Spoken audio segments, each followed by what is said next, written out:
Ji, this is your physiotherapist doctor Mustafa bin Amir और आज हम बात करेंगे रोटेटर कफ इंजरीज जो कि शोल्डर में होती हैं। और रोटेटर कफ में से भी मोस्ट स्पेसिफिकली हम बात करेंगे सुप्रास्पाइनेटिस की इंजरीज की,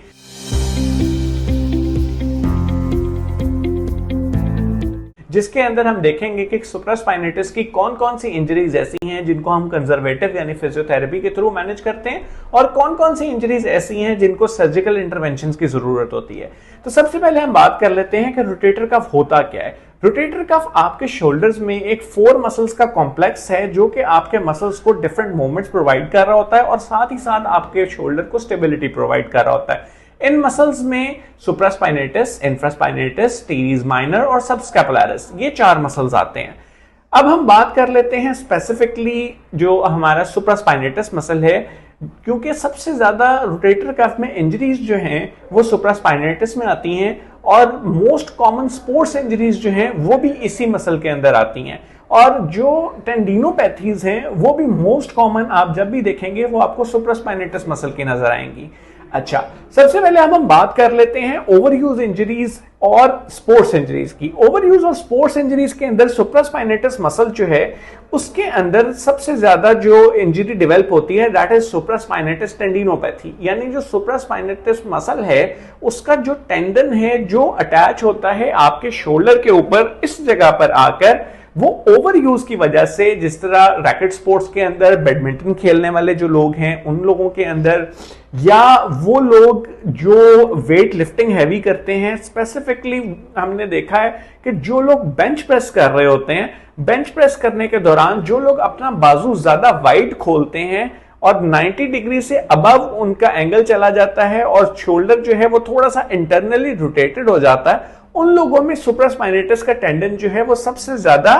बार बार वियर एंड टियर की वजह से डैमेज हो रहा होता है। अच्छा, अब हम बात करते हैं कि सुप्रास्पाइनेटिस के टेंडन के अंदर कौन कौन सी ऐसी इंजरीज हैं जिसको हम कंजर्वेटिव मैनेज करते हैं और कौन सी ऐसी इंजरीज हैं जिनको हम सर्जिकली मैनेज करते हैं। तो सबसे पहली जो कॉमन इंजरी सुप्रास्पाइनेटिस के अंदर कंजर्वेटिव मैनेजमेंट में आती है उसको कहते हैं सुप्रास्पाइनेटिस टेंडिनोपैथी, यानी टेंडन का इरिटेट हो जाना। अगर आपका टेंडन जो है वो किसी भी ओवरयूज इंजरी की वजह से, बाज़ औक़ात लोगों के स्लिपिंग पैटर्न इस तरह के होते हैं कि वो बाजू सर के नीचे रखते हैं जिसकी वजह से उनके इस मसल के ऊपर इंपिंजमेंट आ रही होती है, तो उसकी वजह से भी बाज़ औक़ात आपको टेंडिनोपैथी डेवलप हो जाती है।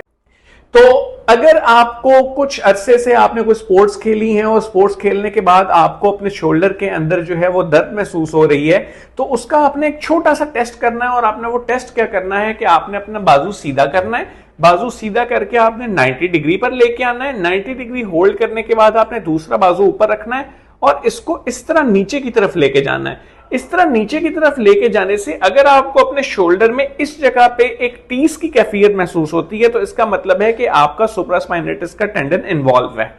अगर तो आपको इस तरह की कोई कैफियत महसूस होती है तो उसके लिए हम बहुत सिंपल सी 4 एक्सरसाइजेस हैं जो आगे चल के हम वीडियो में बताएंगे, जो आप रेगुलरली परफॉर्म करेंगे तो इंशाल्लाह आपको अपनी इस दर्द से निजात मिल जाएगा। अब हम आते हैं कि वो इंजरीज जो कि सर्जिकली ही क्योर हो सकती हैं, जिसके अंदर कंजर्वेटिव मैनेजमेंट हम नहीं करते, वो कौन सी होती हैं? वो होती हैं कि अगर आपने को बहुत फास्ट मूवमेंट की है, या आपका कोई एक्सीडेंट हुआ है, या आपका कोई इंटीरियर ब्लो हुआ है, या आपका कोई शोल्डर डिसलोकेशन हुई है जिसकी वजह से आपका जो सुप्रास्पाइनेटिस का टेंडन है वो मुकम्मल टूट चुका है, यानी ग्रेड 3 की इंजरी हुई है। ग्रेड 1 और ग्रेड 2 की इंजरीज को हम फिजियोथेरेपी से कंजर्वेटिव मैनेज कर लेते हैं, लेकिन जब ग्रेड 3 की इंजरी होती है तो उसके अंदर हमें सर्जिकल इंटरवेंशन की लाजमन जरूरत पड़ती है। ये 4 एक्सरसाइजेस जो मैं आपको बताने लगा हूं, इनको अगर आप अपना मामूल बना लें किसी भी स्पोर्ट्स एक्टिविटी से पहले, तो पहली बात तो ये कि आपको टेंडिनोपैथी डेवलप होने के चांसेस बहुत कम हो जाएंगे।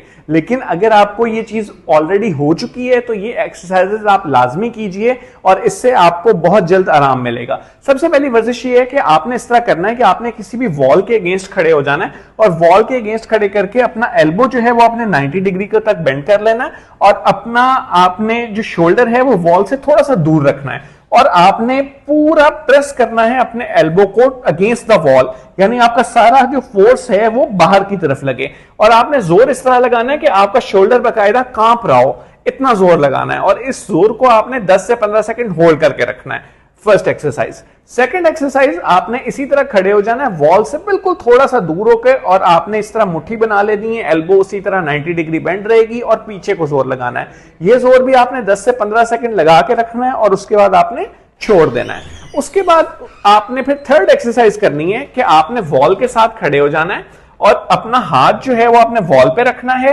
यही 90 डिग्री एल्बो बेंड होगा। आपने खुद आगे नहीं झुकना, ये लोग अक्सर गलती करते हैं कि खुद आगे झुक जाते हैं, आपने खुद आगे नहीं झुकना। थोड़ा सा आपका बाजू जो है वो आपसे थोड़ा सा फासले पे होगा, तकरीबन 15 to 25 डिग्री, और उसके बाद आपने अपने रिस्ट का जोर लगाना है अगेंस्ट द वॉल और खुद आगे मूव नहीं करना। इस तरह आपने 10 से 15 सेकंड जोर लगा के रखना है और छोड़ देना है। उसकी चौथी एक्सरसाइज ये होगी कि आपने कोई भी तकिया या कोई भी राउंड चीज आपने अंदर रख लेनी है, यहां पे अपने एल्बो के अंदर, और उसको आपने अपने एल्बो से प्रेस डाउन करना है और 10 से 15 सेकंड दबा के रखना है और छोड़ देना है। ये सारी एक्सरसाइजेस आपने दिन में 3 दफा 15-15 के सेट्स के साथ 3 मरतबा परफॉर्म करनी है। ये एक्सरसाइज परफॉर्म करने से इंशाल्लाह आपको अपने शोल्डर पेन से मुकम्मल निजात मिलेगी। Thank you so much.